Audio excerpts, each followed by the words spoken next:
I'm honored to introduce our speaker. Diana Fernandez Bibeau is a proven thinker, collaborator, and leader who teams effortlessly with architects, planners, urban designers, ecologists, and civil engineers on the design of equitable and sustainable places. Her experience spans a broad range of projects from planning to build work. Diana provides critical thought and design leadership for our landscape and planning practice in the urban studio. She brings to each project, as well as a myriad cooperative initiatives, strong critical thinking, a willingness to engage in thoughtful debate, and a commitment to quality. She leads and champions better equity and inclusion in our planning and build design practices from a landscape perspective. Today, she's presenting her talk titled Heterogeneous Futures, Design Thinking Alternatives of Anthropologically and Ecologically Diverse Landscapes. Welcome, Diana. Thank you so much for that wonderful introduction. I'm super excited to be here with you all today and to share some of the things I've been noodling with for the last couple years. The title of my session is Heterogeneous Futures. And I will start this presentation by just saying that this work is truly a reflection of myself as an individual about finding my place within the profession of landscape architecture and presenting to you not necessarily a framework or a doctrine for how to approach landscape architecture, but perhaps more of an alternative, a way in which we can really think about the power and influence of the landscape profession as it relates to both anthropological and ecological systems. And I want to start by saying that these terms, as heady as they are and academic, were chosen with great intentionality. As you'll see as I share my presentation with you all, this notion of this fascination with language is really important to me in my practice. And heterogeneity particularly is a term that I discovered as I took a deep dive into the landscape ecology movement. I had often seen it within different disciplines, particularly the biological sciences, where heterogeneity really describes the diversity of a particular system, right? It's a characteristic or a quality that allows that system to sort of be resilient over time, to evolve. And that's truly an advantage as it relates to the context in which it's described in.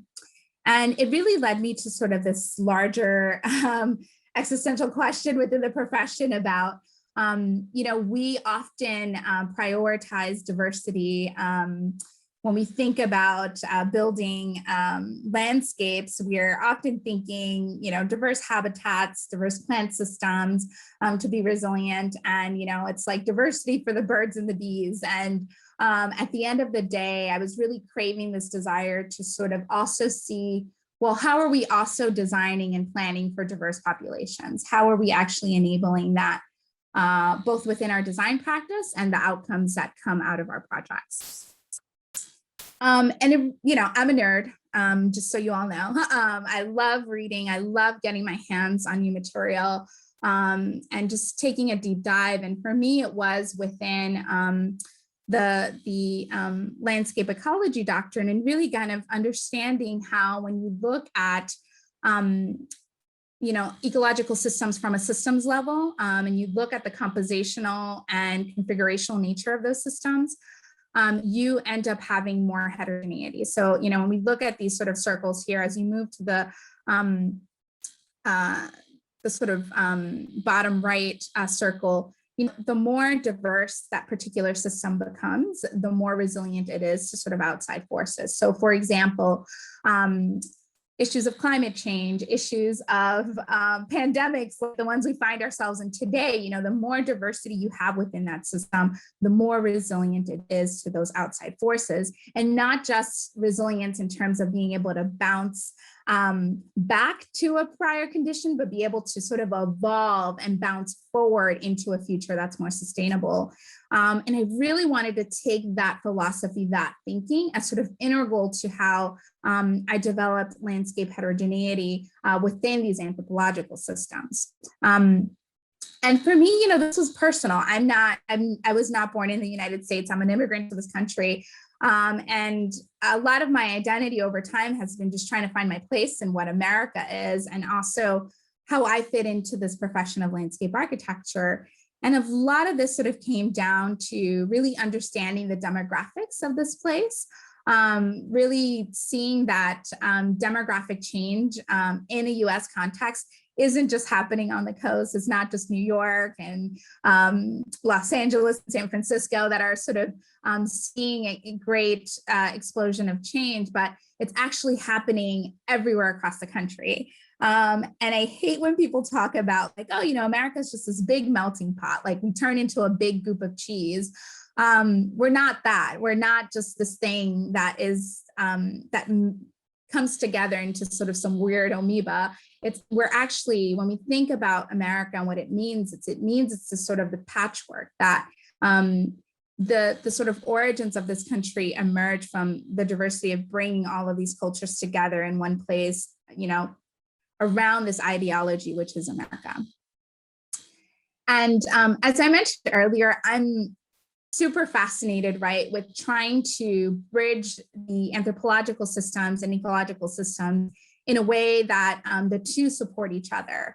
And I did this quick little study where I started looking at tribal group languages in California and mapping that particular system over that geographic area, and then also being able to look at the ecological health of the systems that exist there.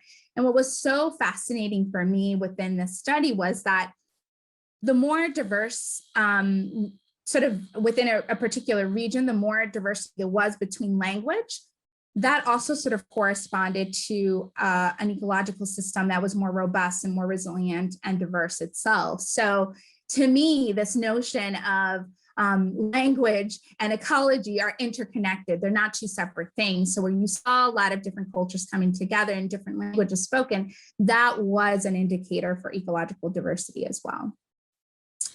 And I had to sort of come up with like a stupid little sketch to kind of communicate at a high level what it is that I was trying to get across.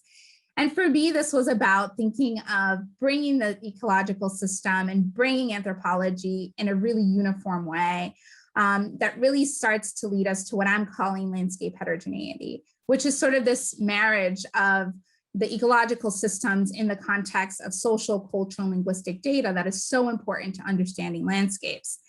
And I will say this too, that I'm using ecology a lot. I want to acknowledge in this space that I think we all need to do the work to understand what other terms beyond ecology exist for describing natural systems knowledge, because often this knowledge has been colonized and is a direct product of colonization in the way we talk about it. So for me, when I reference ecology, it's truly about both the indigenous practices and the practices that came out of Black and Brown communities that have shaped our understanding of systems and how we create more diversity and habitat restoration within landscapes.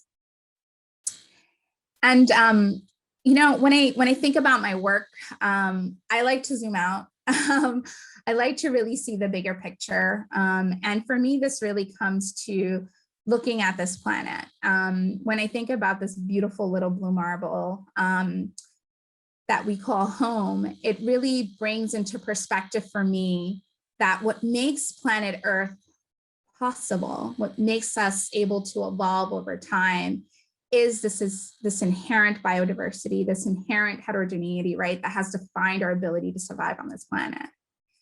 And for me, it's personal. As I mentioned when I started this lecture, this work is me in a very intimate way. It's truly a reflection of myself as a person. And it started for me in the Dominican Republic, where I was born and grew up. And for those of you that don't know about this island, Hispaniola was the start. This was the origin of colonization in the Americas. This is where the transatlantic slave trade started. What we see in the United States, what we see happening across the Americas today in terms of our history, can be traced back to this very land.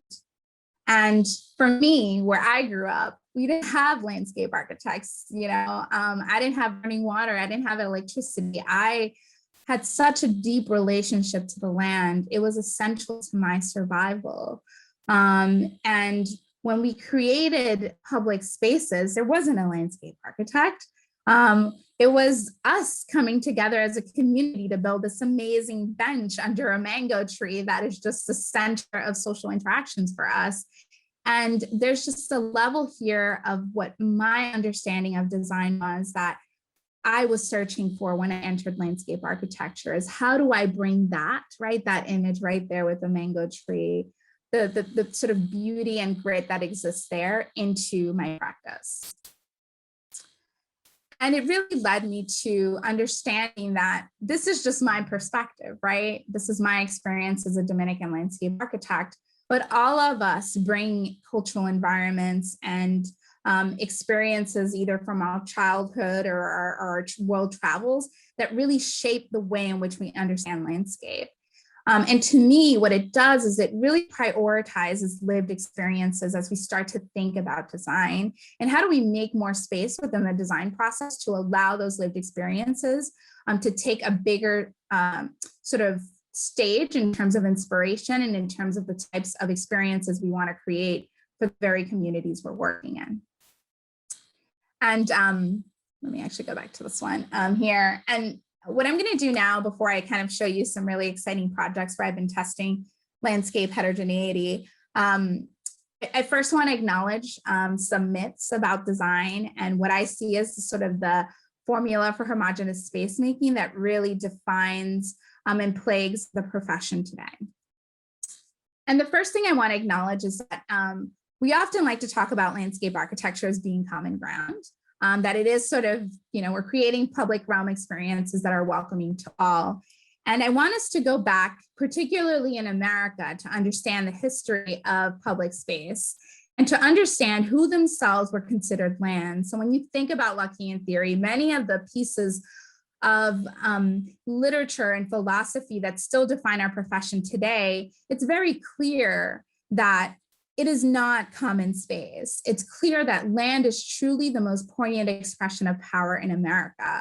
It is always about this notion of who themselves were considered land and how that sort of has shaped the way in which we experience modern day contemporary spaces ourselves.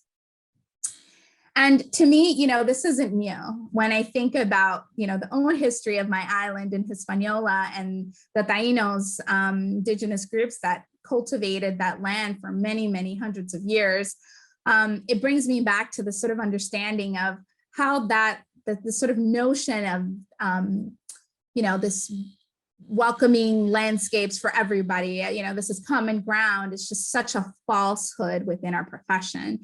When we think about landscapes in the West, especially, right, colonization happening, Olmsted discovering Yellowstone, all of these things now that, he was discovering nature, quote unquote.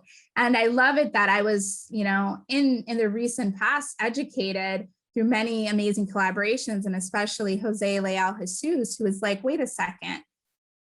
What Olmsted was seeing when he looked at Yellowstone was a landscape that had been managed for many hundreds of years by indigenous communities. So what we say, nature, right? What's nature, quote unquote? Is that really truly nature? And how are we as landscape architects today acknowledging the indigenous land we all practice within and the many legacies and histories that really make up our profession today and the way in which we practice? And, that's all in the past, but this is happening in real time today when we think about urban contexts and loitering practices, about who and whom is supposed to be using public space and how, or even the 400 years of oppression against Black and brown bodies in the public realm. All of this to me signifies this point that landscapes are not neutral, they are not universal. And it's important for us to understand those power dynamics as we design.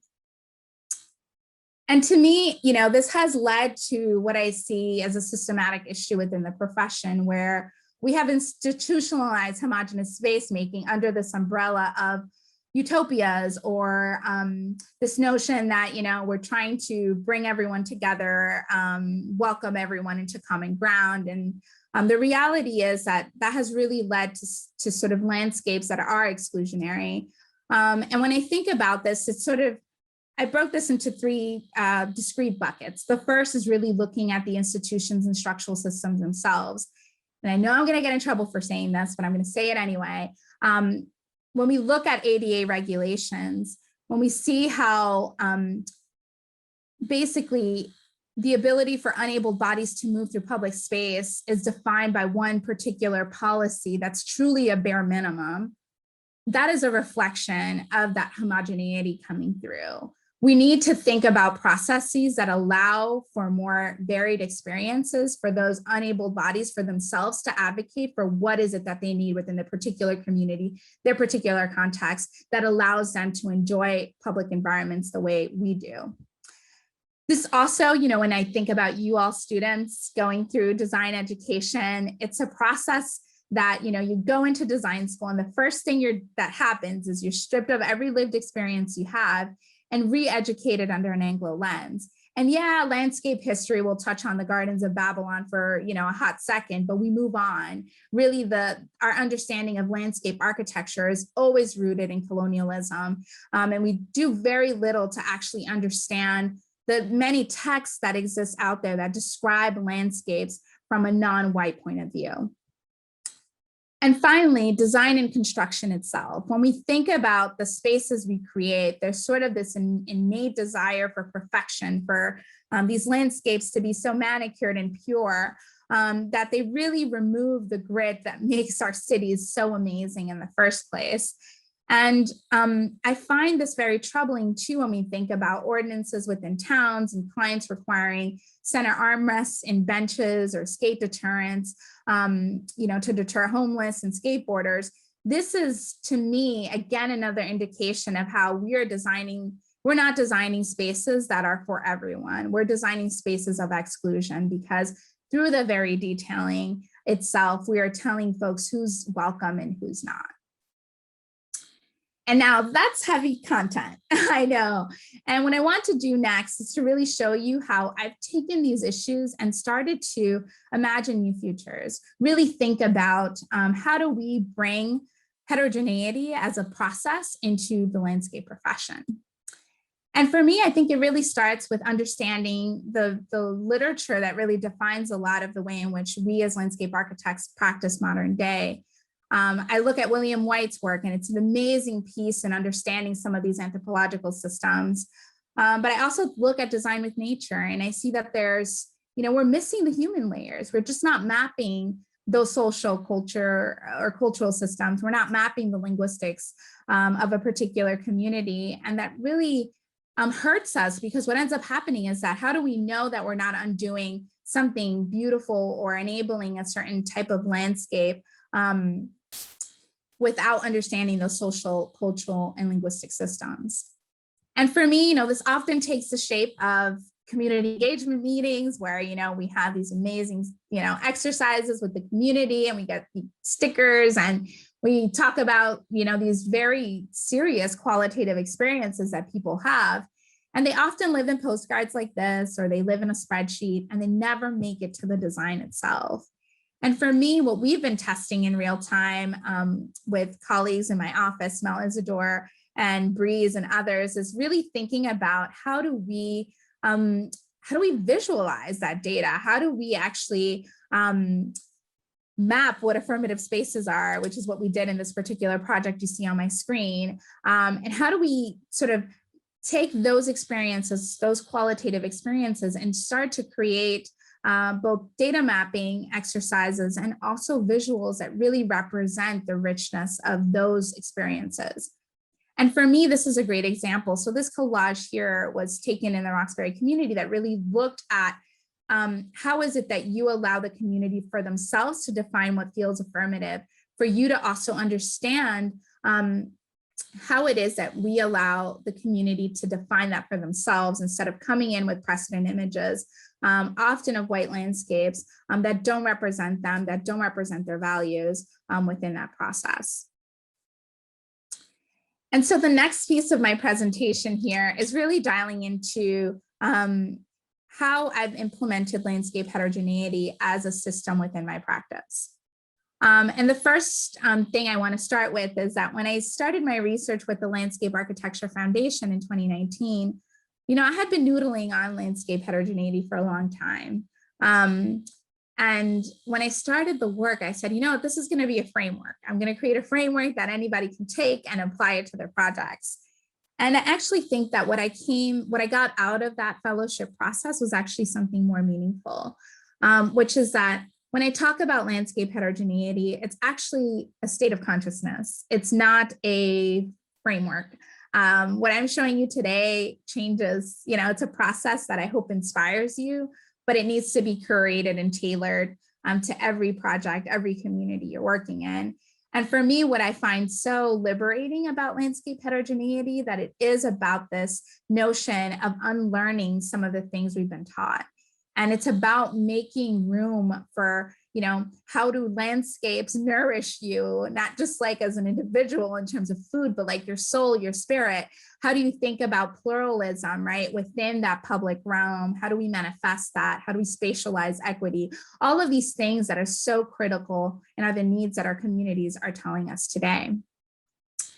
And it was just the perfect timing when I started my research with LAF that we landed a really incredible opportunity at Sasaki. And I really thank Sasaki for the opportunity they gave us to, we were 3 womics of color that just took on this project with our client group, who's amazing, to really imagine a Black landscape for this community in Roxbury.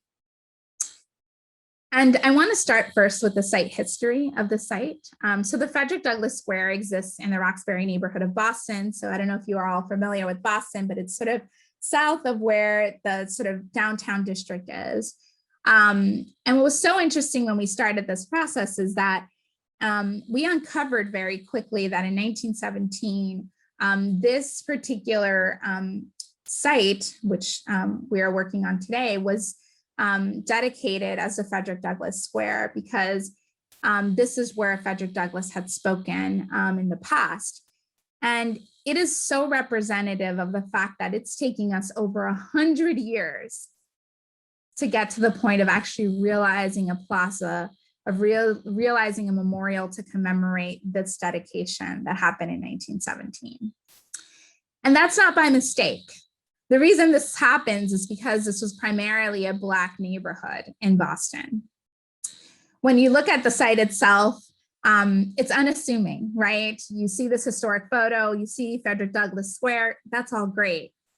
But all I have to say is you just gotta care enough to dig a little bit deeper. You have to care enough to sort of think of landscape heterogeneity as a state of consciousness to say, well, wait, is there more here? And it was amazing for us to dig into the history of the site, because just across the street is Slade's, which is the oldest Black-owned entertainment and nightlife business in the city. Right next to our site, adjacent to it, is the Frederick Douglass Pharmacy, which was a Underground Railroad station during the years in which folks from the South were making their way up to the North. And just across the street was the Boston Guardian newspaper, which was the first Black-owned newspaper in Boston. So again, it's unassuming, but there's so much history. There's so many layers here, and it just takes us applying that intentionality to actually realize that. And it was amazing because when I started this project, I told my colleagues, Breeze and Mel, and I said, hey guys, we need to throw away everything we know about community engagement. We need to really unlearn some of the practices that have led to the thing we're trying to undo. And let's use this project as a conduit for that. And we approached our client and said, hey, we want to do this differently. We know that there's a larger legacy of underrepresentation, of underinvestment in this community. And we understand that it's necessary for us to come into the space first by healing rather than jumping right into imagination. And we teamed up with Des Polk, who is part of the radical Black Girl movement in Roxbury, and decided to do as our first engagement process to do a spoken word piece. And I tell you, I still get chills today when I think about it, because it truly was representative of how healing sort of manifests itself within a design process. And I hope you all hear my terminology, because I'm not saying healed. We didn't heal this community, but we started the process of healing together in order to imagine better futures. And it really started with thinking about how do we sort of step outside of the sort of normative practices for how we understand how to communicate, how to have conversations with the very communities we're trying to help. And a lot of this is trying to meet people where they are. What are different modes of communication that allow us to meet them where they are? And we really started looking at, okay, here's our project site just here to the north, but we understand this larger, richer legacy surrounding it, but what else is happening? What are some of the public spaces here that feel affirmative? What are the spaces that the Black community themselves feels represented? And it really led us to sort of understanding not just the site context itself, but what's happening down the street? What's happening from a gentrification standpoint? How has this community tried to keep this place the Frederick Douglass Square? We see this popping up with murals on buildings that were owned by community members. Again, this is almost like on all four sides, we were seeing Frederick Douglass's legacy reflected back in ways that the community could sort of influence. And it really was inspirational to us to really build upon that. And to also understand, well, what are the spaces that are being used by the Black community today? And that became clear that it was the Frederick Douglass Peace Garden, which was just a little bit south of our site. And I want to be clear here with how I'm going to navigate you through what you're seeing on the screen right now. And I want to be clear that this is not me romanticizing disinvestment. That is not what I'm getting at here. But what I'm getting at here is that these images are obviously a representation of disinvestment in this park, right? But it is not devoid of beauty. There is still beauty here. There is still culture here. There's still language that's unfolding itself in this particular site. There's ways in which ecological systems are evolving within this landscape that we need to pay attention to. And I can't just come in here and say, well, this is a dump and let's clean it all out, because I would be doing a disservice to the very community that uses the space today, that identifies with being seen here, and to see how these markers, like these circle planters that you see in the image on the left, are actually reflective of the community's intention to bring in African diaspora elements into their site. The circle itself harkens back to many of the garden practices that came from the African continent through that transatlantic slave trade.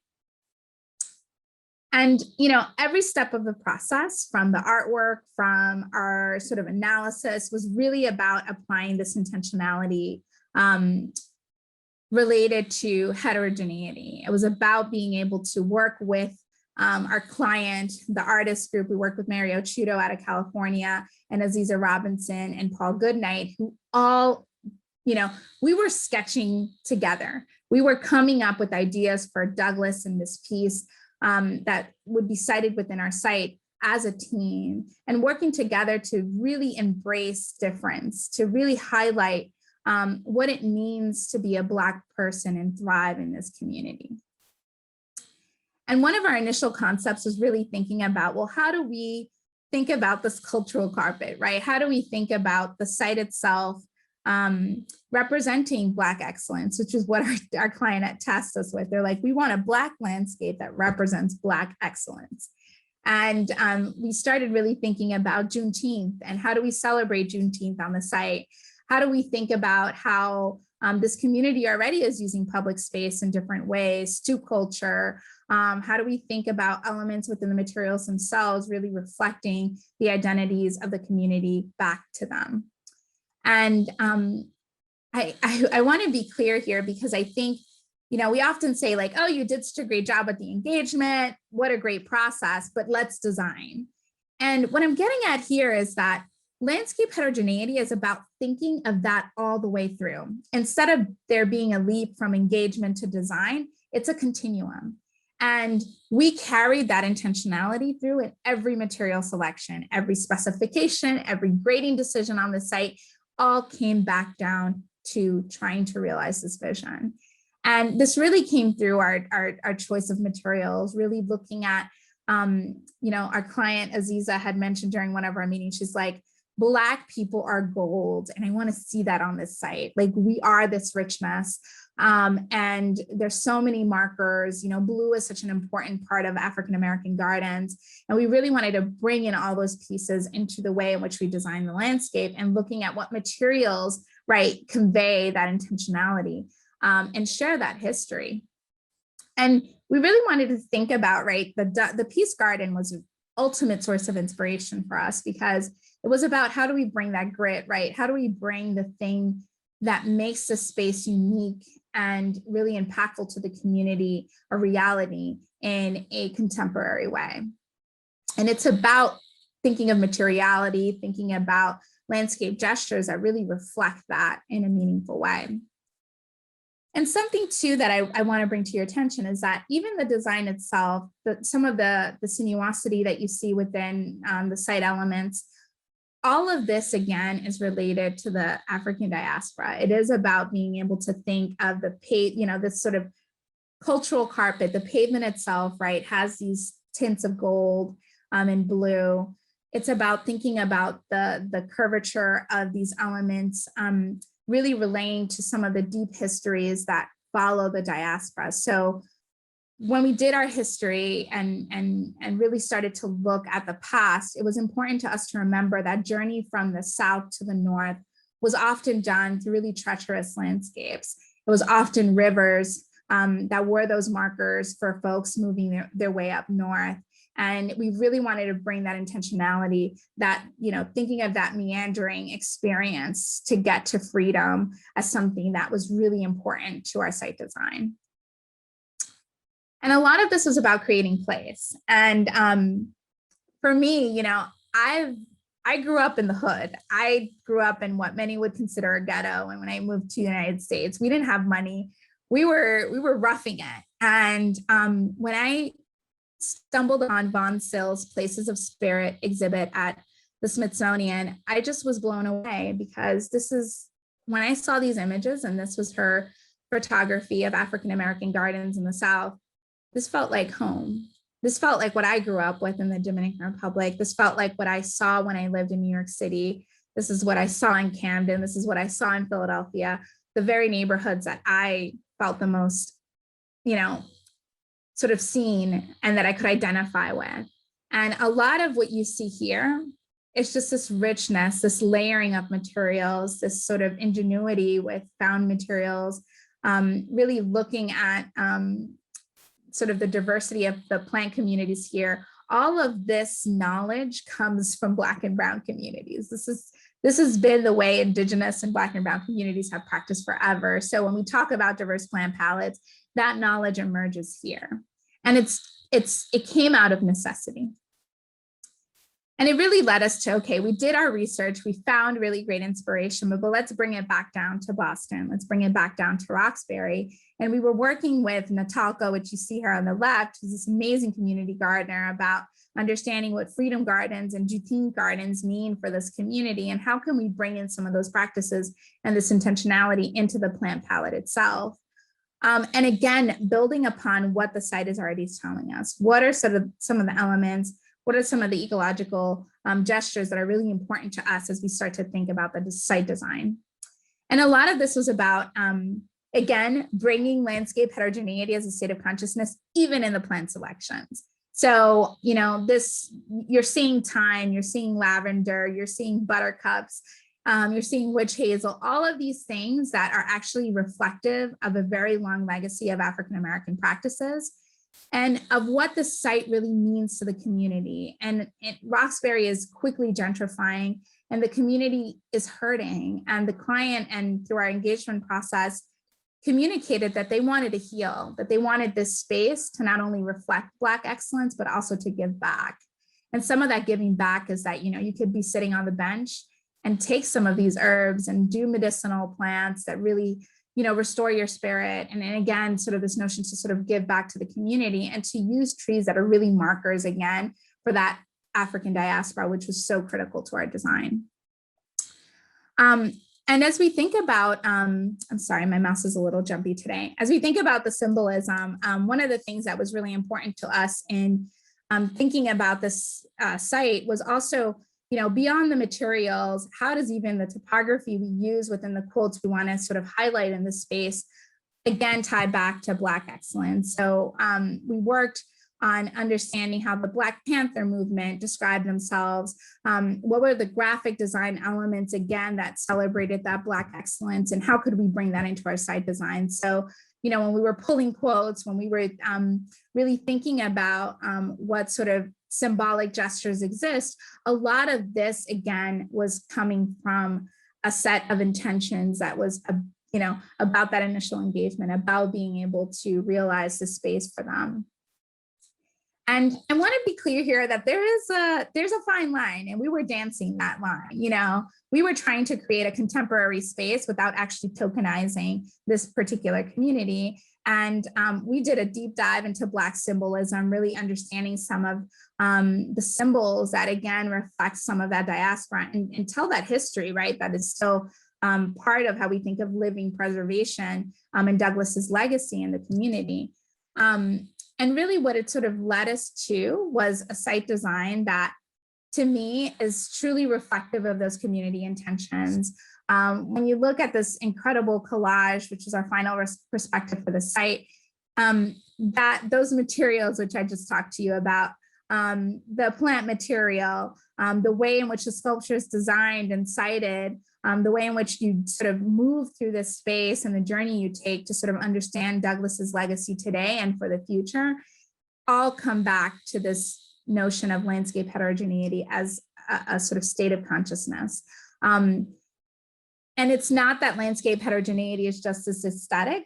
I get asked a lot, well, how do we define, what does a heterogeneous design look like? And the answer I always have is that I don't know. It's a process. We're going to get there. We're going to get there together. And that really, by bringing this intentionality, you get to realize spaces like this that are truly meaningful.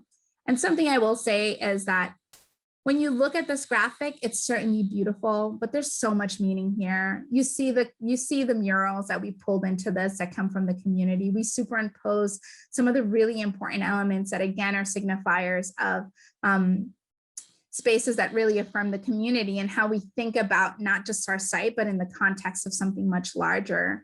And it's cool to see the sort of outer blue on these figures, but that's reflected of the symbolism, of the spirit of the ancestors, of so many Black people that have given so much for us to be able to finally realize this space today. And I'm going to end with a super corny quote for this particular project, because I think it's so important to talk about Douglas and this legacy here. And a lot of this was about, what can we take from our past? And I think this is really symbolic of my work, which is, doing a deep dive, digging deep, trying to understand what are the histories here that have been suppressed. And not just sitting there, but being able to translate that and learn from it and imagine new futures, and really think about more of a thrive and sort of framework when we start to think about the possibilities of landscape architecture. Now, the next project I want to share with you all is Bonnet Springs Park. And this was a project that is a much larger scale. When we were working in for the Frederick Douglass Memorial, we were very site scale, very intimate. With this project, it's a 180-acre development in Lakeland, Florida, which is in between Orlando and Tampa.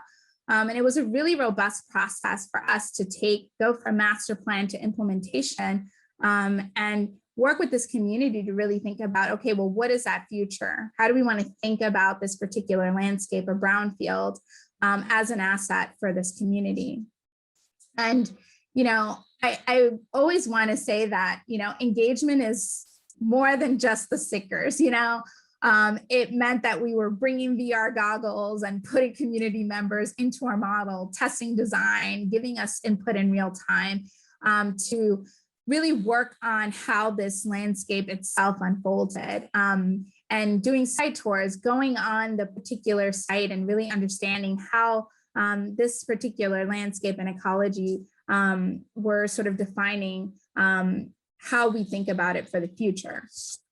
And I have to say this, with every project, it only takes you caring enough to dig deep to understand that these are some of the histories, like this image here. When we look at our site, it was a rail yard that is now a brownfield. And really what led to this was this, the influence of orange production and the railroad in this part of Florida. And often the narrative you hear is that, this was the sort of center of the economy, but this came through the work of many Chinese workers, Chinese American workers that have really contributed to this region. And we wanted to be able to commemorate that within the site design itself. And also the Black workers that helped to realize some of the cultivation practices that we see today. And a lot of this was about, okay, these images you see here are the reflection, right, of this labor, of the contributions of these cultural groups that have really defined the landscape. They have started in a way that is worth commemorating. And we really wanted to bring some of those forms into the way in which we designed and created Bonnet Springs Park itself.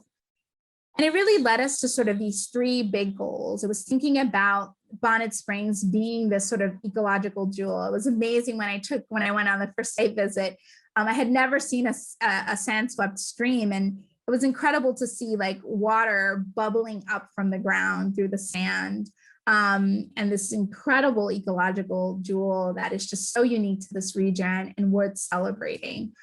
Part of this too is about it being a cultural magnet. We wanted to ensure that we had a diversity of public spaces that allowed all of these identities to be represented, those histories to be addressed, and for us to think about really a heterogeneous framework for how people interact within this site design. And then finally, this was about bringing everyone together. This was about being able to create a community asset that isn't just saying, this is welcoming for all, but it's actively doing the work to create different experiences so different cultural groups feel represented as they move through the space. And this is a huge part. Today, I don't have enough time to go through it all, but I'm going to talk to you a little bit more about the botanical garden and some of the intentionality that went into this process. And it really started with a large vision. We really wanted to think about the botanical experience being an extension of some of those histories, and about how do we create a journey that really sort of enhances every sense as you move through it. And we sort of came with sort of this journey through the five senses, this notion of being able to be engaged with these, with tasting, with, touching plant material, with smelling, different flowers and fauna that again are telling us this much larger story about the cultural past and future that the site represents. And it really started with a display and taste garden, really looking at many of the contributions that Chinese workers made to cultivation practices in this region, understanding that legacy and being able to sort of commemorate that with many of the sort of display and taste gardens we were putting closer to the event center, that you could imagine yourself going out there and being able to see this and learn from how these cultural practices have shaped the way in which the site design exists today. We also had to do education here. When we first started, everybody was really on board about being able to celebrate Chinese American workers, but we also wanted to acknowledge the contributions of many of the Black workers in this region, and also talk about how do we educate the client on how to commemorate them in a way that isn't tokenism, that is about bringing those African-American practices into the site design itself. And the Blue Garden was an expression of that, where visually and tactically you were engaged with some of those legacies that come from African-American garden practices. And then fragrance. I mean, something that was so interesting to us, right, is that, the past is important here, but what's happening now in the future on this site? How is this community evolving? And a lot of this was actually about how do we think about flora and fauna that really reflects more of the Latinx and Asian communities that are actually really growing in this region, and how do we create landscapes that, embrace and acknowledge the past, but also present a future, right, of multiculturalism and pluralism within the landscape. And how are we intentional about our plant selections to sort of have plant material that allows you to identify with where you come from. And a lot of this is about, thinking of it not just being a botanical garden that's just for the pleasure of your eyes, but how do we engage people in it? I think we did a lot of research into cultural practices and how to engage people and children in play and in sensory experiences within a botanical garden that I think really enhanced the overall functionality of what the space could be for the community. And like I said, within all of my work, ecology is so critical. So we knew we had this really amazing site, but also a very delicate, stormwater infrastructure. If you all know or have been to Florida, they get really, really crazy rains. I mean, many inches within just the span of 30 minutes. And we really wanted to think about how do we help restore Lake Bonnet, which is just south of our site, and think about an ecological complex of retention and detention pools that filter and create an experience for park viewers and for people experiencing the botanical park in a way that is educating you, is providing ecological benefits that really reflect the intentions we set forth in this project. And these are some of the renderings that really express that vision. We really wanted to think about this as an opportunity for us to learn from those ecological systems and to see stormwater management features, not just as an eyesore, but actually a central feature in a park design. And touch, and sound are so important. And I wanted to, we really did a lot of work in thinking about, okay, well, what are the cultural practices? I'm a Latina, I love doing salsa in the park. I want to have a good loud time. And we wanted to be intentional about creating those experiences in that public space. And thinking about how sound can come into the park, whether it's sound play or water features or chimes. How do we allow for some of these cultural practices to really sort of manifest themselves within the site design? And I want to say that art is such an amazing conduit. I'm not going to have time to get into too much detail with the next project I'll share with you, but I do want to say that bring artists onto your team whenever you can. I think your work just gets more and more meaningful and richer. And for us, we had such an amazing opportunity to work with artists like me, some of the artists that exist in Lakeland. And it was just really amazing for us to use their artwork as a way in which to add additional layers of meaning and representation within the landscape that I think free ourselves up a little bit more than what the site and planting design can do. And it really led us to sort of a planting approach that was looking at amazing precedents like, Sunnylands. That was the work of the Office of James Burnett, and really trying to take that, right, and think about, okay, what's this continuum for how we think about planting design in a way that reflects this intentionality for heterogeneity? So how do you think about the bucolic? How do you think about the high maintenance? How do you sort of navigate this continuum from formal to informal and allow park users to sort of navigate that as they see fit? And all of my work is always rooted in research. It's always about digging deep. It's always about understanding what's hidden that is so important to the site design. And it came about in really understanding some of the worker housing that it was just south of our site. So historically, the workers that built the railroad and cultivated the land lived close to the site. And they lived in, worker housing that, the streets were named Lemon Street and Orange Street. And there were amazing texts that we found that really talked about the gardening practices that existed here.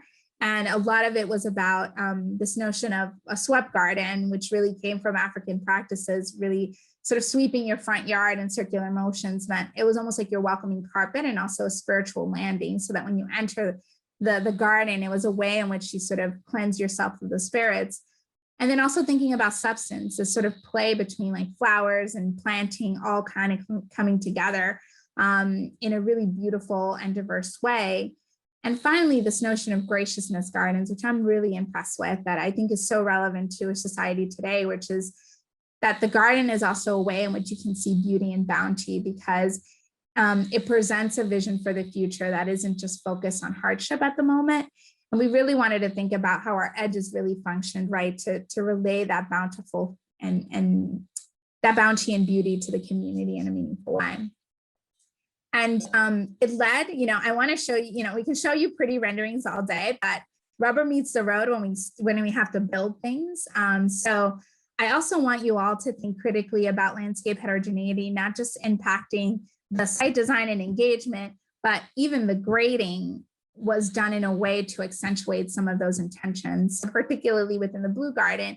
We were shaping this landscape and shaping the land, and we had massive amounts of earthwork in this region because we were remediating the arsenic levels in the soil. And it really presented an opportunity for us to really think about the grading in a really integral way that is reflective of those intentions, right? And I'm a huge nerd. I love grading. I love being able to sort of bring some of those ideas right into those details, right into the micrograding. And we did so many models for the site on grading and really understanding how the site design, the planting, all of this sort of related to our initial intentions. And it has really led to what we're kind of seeing unfolding today. I wanted to share with you some of the construction images. This is an active construction site. And where we're seeing some of those gestures really come together, where these intentions for creating a public realm really manifest themselves. And I really challenge you all to really think about landscape heterogeneity, not just being part of not just part of the engagement, but actually a critical part of the detailing, about the specifications, about the grading details you put together, about the material selections. All of it has a story to tell. All of it are markers for culture. And it's important for us to see that influence across those landscapes. Now, I want to make some time for Q&A. So I'm just going to go through this one really, really, really quick. So the next project I want to talk to you all about is the Pulse competition. And this was amazing collaboration. So we were working with Mass Design Group, Sanford Biggs, Richard Blanco. I mean, it was just all-star team of artists and collaborators. And it was probably one of the most inspiring charrettes I have been a part of in my career. And we were grappling with some really tough stuff. I mean, this was a memorial for the victims of the Pulse tragedy. And we wanted to really think about this in the context of the greater Orlando area, what this meant for this region. How do we uncover some of the histories that exist on the site? So for example, where the memorial museum would exist in the future is along Division Road. And it's not without mistake that it's called Division Road, because it was the road that divided the Black and Brown community from the white community to the east. And again, it just takes us looking. It just takes us looking a little bit deeper, digging a little bit deeper to see that there are histories that are often suppressed, and then we need to acknowledge that within our site design. And this was an amazing project because it really pushed us. It was about how do you think about a landscape that's becoming, right? How do you think about intersectionality within site design itself? And how do you take symbols, like for us, we were really inspired by the triangle, and really translate that into a myriad of strategies that take you from, the different sites themselves, the memorial, the museum, the walks, to understanding, the trauma, the triumph, the transcendence, right? That sort of happens as you move through these spaces, and the very victims that were part of this as well. And it was amazing because we sort of took the triangle and then started to think about, okay, well, how do we apply becoming to that? How do we start to think about, light hitting this medium, right? And what's reflected back. And we were really, I'm a nerd again, and I love Foucault. I did a deep dive into Michel Foucault, and really, we were having these deep conversations about what a heterotopia means. What does it mean to sort of embed otherness within our design process? And think about creating landscapes that reflect that. And I'm just going to go through these images really quick just to show you our design process, but we really were thinking about the memorial itself. We wanted to keep the existing nightclub intact and really think about a veil, which really emerged the concept from Latin culture. It's called the velo in Spanish, where you have a veil over your face. And it's a big part of the sort of ritual practices that occurred in the death of individuals from Latin American, Caribbean, and the Latin American continent. And it was amazing for us because these are sort of markers that, again, came back to the victims themselves. So 95% of the victims of the nightclub came from a Latinx community. And it was really important for us to reflect their identities, their legacy in the landscape itself. And model making is such a critical piece here. We have such a talented group at Sasaki, and we built some amazing models with Mass Design Group to really test some of these ideas, to really think about how you move through this experience in a meaningful way. And how those details, how lighting, how the site design, how the benches, how all of these sort of pieces work together, again, to communicate that initial intention of what we were trying to do here is thinking about queer ecologies, about otherness within the physical design itself. And it really led to like a multifaceted approach to the public realm, and how we thought about not just our sites, but the larger urban context, and how we can embed some of those histories into our design process and really layer in that, urban realm, some of the thinking related to placemaking, to these cultural quilts, right, that were a really critical part of how we understood the site and how we wanted to memorialize these individuals. And I'm just going to go through this really quick so I have time for Q&A here. But I'm really, really proud of this work. And I think what's so meaningful about it is that when you even look at images here about the public realm, there's so many layers to peel back. We were trying to address urban heat island effect, really looking at a much more diverse plant and ecosystem, and also really think about infiltration, about thinking about amazing opportunities for sitting and commemoration, about what's the sort of habitats that we're promoting in this region that again tell this much larger story, and really marry this intentionality around these anthropological systems with the ecology. And a lot of this too is about being able to celebrate the richness of this community with the fauna itself. So the plant material here was selected from the provinces and origins of the individuals that were lost, the victims of the Pulse tragedy. And so the plant palette itself actually reflects those identities. So we were pulling from East Asia, we were pulling from the Caribbean, we were pulling from the tropics in Africa to again represent those histories, to allow those individuals as they move through the space and their families to see themselves. And I think, again, this is another way in which you can realize landscape heterogeneity in physical and tangible ways. And I'm going to end by just saying that my daughter is a great source of inspiration for me. And she's always asking me these like super deep questions about like our place in the universe and whether there's multi-universes. And it just fascinates me that her brain is thinking at this level. And it also brings me back to what we are, and we're stardust. We are part of this entropy cycle of endless change, difference, chaos. And I just wish that the design profession embraced more of the difference, right? Because if there's something we are most certain of in society is that change, difference, diversity, heterogeneity define us. It allows us to survive, to be part of this amazing constellation. And who wants to be the same anyway? Utopias are really boring. And I really want to think about this future of difference and creating that with you all. Thank you.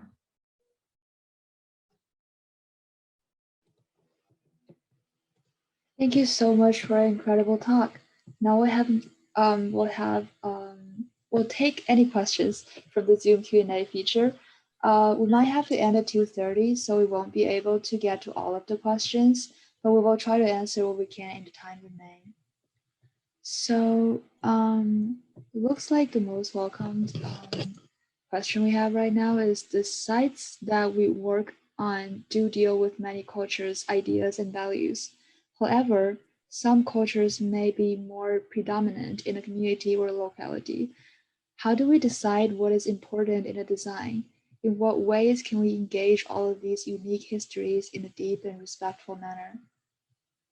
That's such a great question. And I think the way I have been approaching this is that I really see landscape architecture as a reflection of societal values within a particular moment in time. So for me, it's much more about how are we building consensus for what that value structure is, right? And it's not to say that we shouldn't be building white landscapes. It's to be able to say that we need to build a diversity of them. And I really recommend reading both Hannah Arendt's work and Richard Sennett's work. And I love Hannah Arendt's work because I viscerally disagree with it. And I think it's important for you to read text that isn't within your thinking as well. And she wrote a lot about the public realm as sort of being common ground, about being the space where we come together and become one. And she was writing right after World War I, which I think is important context, right, for that thinking.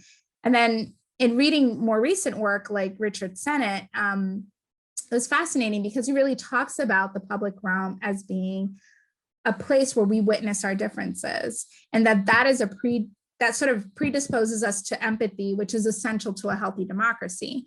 So for me, when I think about this balance between many cultures and what's predominant, what's not, I think it is about being able for us to think about a site design, not just being reflective of one identity, or by using this universal or welcoming for all umbrella, it means we have to give up everybody's identity in the process. It actually means that we have to build in more nuance. We have to think about those rooms. Bonnet Springs was a really great example of that, where there were obviously spaces that felt more familiar and comfortable to the white community, and then other spaces that were really designed with the Black community in mind or the Asian community in mind. So like that can still happen within a space, and I think it just allows us to really think about, the form just doesn't have to be one big move and we say everybody's welcome. Well, how do you bring more nuance into it? How do you carve into those spaces in ways where you can allow others to find a variety of experiences and identities as they move along? Because as Richard Sennett said, I do think it is so important to a healthy democracy for us to witness those differences, to see other cultures finding joy in the public realm. Thank you. We have another question. So how does your firm measure the success and the level of impact these designs actually have on the community post-construction?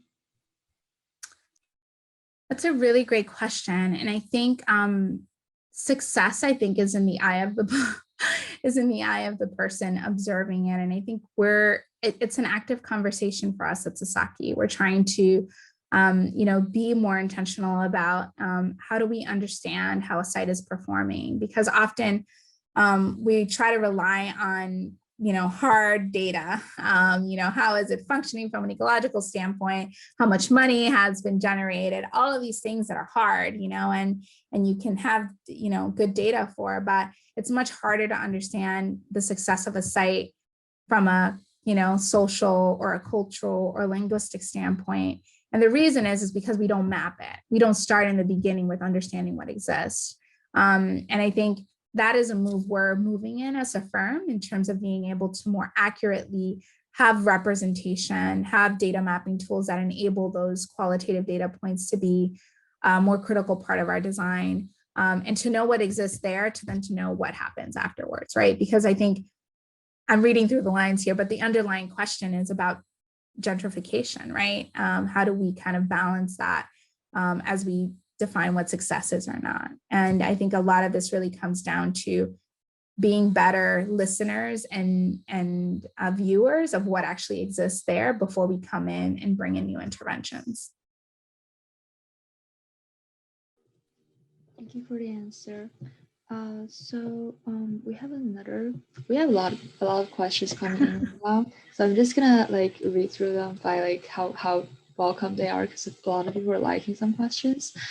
And the top one we have right now is, have you encountered any tension with the use of symbology, particularly reclaimed symbologies that may have a painful past, i.e. the pink triangle? If so, how did you work to heal the tension? Yeah, this is such a great question. And I think what's been really, it's hard. It's a really hard balance. It's just like, how do you take something that has been so harmful or used in a really harmful way rethink it for the future. And one of the ways we have done this is by being brave about those conversations and acknowledging that within the design process. So it's, you know, when we showed, particularly in the pulse example, the triangle, we have to understand how it was used within an Oxy context. Like that's not, we can't ignore that. That was part of the way in which we discussed it, and how do we think about reimagining it, what it meant, you know, for the queer community for many years, right? And I think it's an active discussion we need to have as a society, and I think the landscape is a conduit for that. I think it is an opportunity for us to really think about how do we make, what can we make of the past? How can we be, I think, how can we empathize with the histories behind some of these things, but also reframe them in a way that really thinks about a more positive future. And I think that can't be done without being able to acknowledge it, to have the hard conversations, to think about why that is, you know, why we're reimagining it in the way we are. That's a great answer. And like I say, none of this, when I say healing, it's healing, like ing, which means that it's a continuum, it's an act. It is not that we have healed. That's different. And that takes many, many, many hundreds of years to get to. And I want to be intentional about, you know, what I say when I say that terminology, because I think people can conflate the two, and we're just starting a process. It's not the end. Definitely. So when you start these projects that honor the historic and marginalized communities, does the client come to you with the idea, or do you uncover the history and propose the concept to the client? With the examples I've shown you, it's actually been, I'm very curious. And I'm always trying to read and find out new things. I just have this like feeling, and I want to learn more. And we usually come to our clients with that. Sometimes they already know it, but they didn't think it was possible to bring it into the design process, right? So for the Douglas example, it was like, okay, we uncovered all this about the site. And then, you know, they were like, of course, Dr. Judy down the street, you know, helped the Underground Railroad station participants get jobs in the region and all this stuff. And we're just like, oh no, we need to bring all of this information in. But I don't think if we had brought that intention, it just never would have come out, you know? So I think a lot of this is about caring enough to do the work. And I care a lot about my work. I see it as like a moral, it's morally connected to my person as an individual. And I want to ensure that I'm learning through the process, and I'm also making the room for myself to learn from my community themselves, and also for us to make the room for these things to actually be a part of our landscape vocabulary, that it's not just something that stays hidden, you know, forever.